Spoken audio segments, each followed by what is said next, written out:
ಈ ದಿನದ ಕಾರ್ಯಕ್ರಮದ ವಿಶೇಷ ಅತಿಥಿಗಳು ವೆಂಕಟೇಶ್ವರವರೇ, ವೇದಿಕೆಯಲ್ಲಿ ಆಸೀನರಾಗಿರುವಂಥ ಕಾಲೇಜು ಆಡಳಿತ ಮಂಡಳಿ ಸದಸ್ಯರಾದಂಥ BR ನರಸಿಂಹನಾಡಿಯವರವರೇ, ಬಾಬು ರೆಡ್ಡಿ ಅವರೇ, ಕಾಲೇಜಿನ ಪ್ರಾಂಶುಪಾಲರೇ, ಉಪಪ್ರಾಂಶುಪಾಲರೇ, ಪ್ರಾಧ್ಯಾಪಕರೇ, ಉಪನ್ಯಾಸಕ ವರ್ಗದವರೇ, NCC ಅಧಿಕಾರಿ ಸಿಂಗ್ರವರೇ, ಕಾಲೇಜಿನ ಬೋಧಕೇತರ ವರ್ಗದವರೇ, ವಿಶೇಷವಾಗಿ 80ನೇ ಸ್ವಾತಂತ್ರ್ಯ ದಿನಾಚರಣಾ ಕಾರ್ಯಕ್ರಮಕ್ಕೆ ಹೆಚ್ಚಿನ ಕಳೆಯನ್ನು ತಂದುಕೊಟ್ಟ NCC ವಿದ್ಯಾರ್ಥಿಗಳೇ, ಪ್ರೀತಿಯ ವಿದ್ಯಾರ್ಥಿನಿಯರೇ, ಆಗಸ್ಟ್ 15 ಸಮಸ್ತ ಭಾರತೀಯರಿಗೆ ಹೆಮ್ಮೆಯ ದಿನ, ಅತ್ಯಂತ ಸಂತೋಷ ಪಡುವಂಥ ದಿನ, ಖುಷಿ ಪಡುವಂಥ ದಿನ.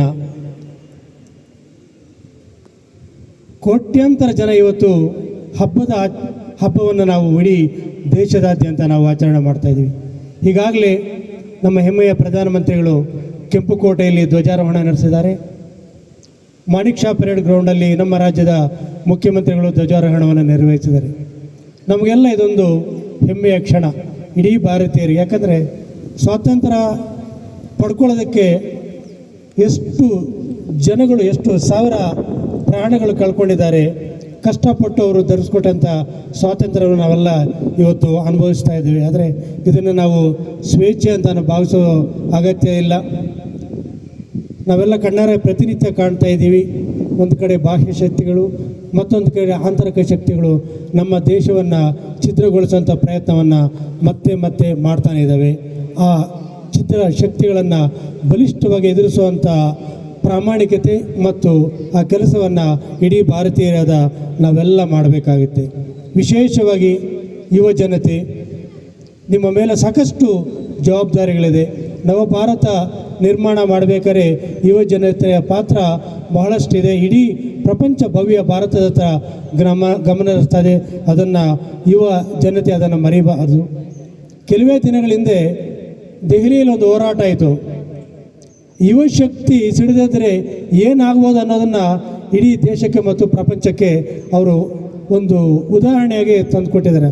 ಆದರೆ ಅದು ದೇಶದ ಅಭಿವೃದ್ಧಿಗೆ ಮಾತ್ರ ಆ ರೀತಿಯ ಹೋರಾಟಗಳಾಗಬೇಕೆ ಹೊರತು ಆ ಹೋರಾಟಗಳ ಹೆಸರಿನಲ್ಲಿ ವಿಚಿತ್ರಕಾರಿ ಶಕ್ತಿಗಳನ್ನು ದುರುಪಯೋಗ ಪಡೆದುಕೊಂಡು ದೇಶವನ್ನು ಅಭದ್ರತೆಗೊಳಿಸೋದಕ್ಕೆ ಅವಕಾಶ ಕೊಡದಂತೆ ಯುವ ಶಕ್ತಿ ಅತ್ಯಂತ ಎಚ್ಚರವಾಗಿ ಇರಬೇಕಾದ ಜವಾಬ್ದಾರಿ ಯುವ ಶಕ್ತಿಯ ಮುಂದಿದೆ.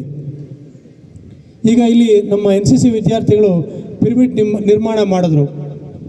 ಅದರ ಸಂಕೇತ ಇಷ್ಟೇ, ಭವ್ಯ ಭಾರತ ನಿರ್ಮಾಣ ಮಾಡಬೇಕಾದ್ರೆ ಪ್ರತಿಯೊಬ್ಬರು ಕೈ ಜೋಡಿಸಬೇಕು, ಹೆಗಲಿಗೆ ಹೆಗಲು ಕೊಡಬೇಕು ಅಂತ. ಎಷ್ಟು ಸುಲಭವಾಗಿ ಪಿರಮಿಡನ್ನು ನಿರ್ಮಾಣ ಮಾಡ್ತಾ ಇದ್ದಾರೆ ನೋಡಿ. ನಿರ್ಮಾಣ ಮಾಡಿ ನಮ್ಮ ಮುಂದೆ ತೋರಿಸಿದ್ರು. ಅದೇ ರೀತಿ ದೇಶ ಕಟ್ಟುವ ವಿಚಾರದಲ್ಲಿ ಪ್ರತಿಯೊಬ್ಬರು ಕೈ ಜೋಡಿಸ್ತಾ ಇದ್ದೀವಿ. ಪ್ರತಿಯೊಬ್ಬರು ಹೆಗಲಿಗೆ ಹೆಗಲು ಕೈ ಕೊಡಬೇಕಾಗುತ್ತೆ. ಈ ಒಂದು ಸಂದರ್ಭದಲ್ಲಿ ಕಾಲೆಳೆಯುವಂಥ ವಿಚಿತ್ರಕಾರಿ ಶಕ್ತಿಗಳು ನಮ್ಮ ನಡುವೆ ಇರ್ತಾರೆ. ಅವರಿಗೆ ಕಾಲೆಳೆಯುವಂಥ ಪ್ರಯತ್ನ ಮತ್ತು ಅವಕಾಶವನ್ನು ಕೊಡದಿರ ನೋಡ್ಕೊಳ್ಬೇಕಾಗಿರೋ ಭಾರತೀಯರಾದ ನಮ್ಮೆಲ್ಲರ ಜವಾಬ್ದಾರಿ. ಬಂಧುಗಳೇ, ನ್ಯಾಷನಲ್ ಕಾಲೇಜ್ ಡಾಕ್ಟರ್ H. ನರಸಿಂಹಯ್ಯನವರು ಸ್ಥಾಪಿತವಾದಂಥ ಒಂದು ಪುಣ್ಯಭೂಮಿ. ಗಡಿನಾಡು ಬಡ ವಿದ್ಯಾರ್ಥಿಗಳಿಗಾಗಿ ಅವರು ಕನಸು ಕಂಡಂಥ ಒಂದು ಕ್ಷೇತ್ರ.